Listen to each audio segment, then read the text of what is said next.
Good আফটারনুনের স্বাগত জানিয়ে সবাইকে আজকে যে রেসিপিটা দেখাবো mixed fried rice. Mixed fried রাইসে তো চিকেন, আমি আরও অনেক কিছু দেয়। আমি আজকে মিক্সড ফ্রাইড রাইসে দিচ্ছি এই যে ডিম ঝুড়ো করে দেব, তারপর দেব এখানে আছে গাজর, ফুলকপি, কড়াইশুঁটি আর চিংড়ি মাছ। এই দিয়ে আমি মিক্সড ফ্রাইড রাইস, চিকেন দিচ্ছি না। তেল দিয়ে দিচ্ছি, সাদা তেল। প্রথমে আমি ডিমের ঝুড়োটা করে নেব।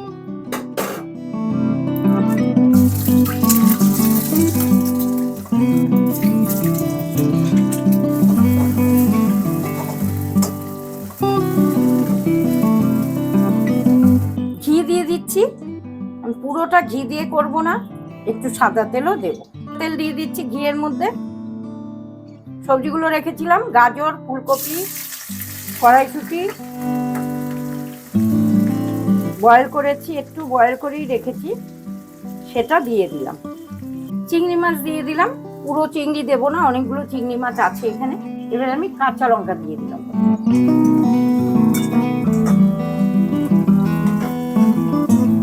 আমি এখানে ভাত করে রেখেছি, ভাতটা আগেই করে নিয়েছি, ভিডিওটা বড় হয়ে যাবে সব কিছু দেখাতে গেলে, তাই আমি ভাতটা করে নিয়েছিলাম।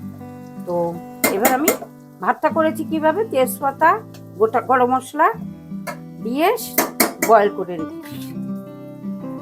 ভাতটা আমি দিয়ে দিচ্ছি।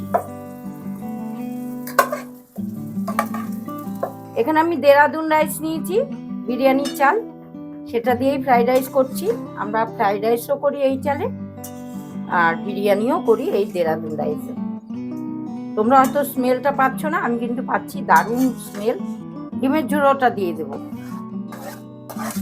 স্বাদ মতো লবণ দিয়ে দিচ্ছি, চিনি দিয়ে দেব পরিমাণ মতো। আমরা কিন্তু ফ্রাইড রাইসে খুব মিষ্টি খাই না, অনেকে যেমন খুব মিষ্টি খায়, আমরা কিন্তু খাই না। আমরা রান্নাতে এমনিতেই মিষ্টি কম খাই। এই দেবো, আর দেবো না, পুরোটা মিশিয়ে দেব।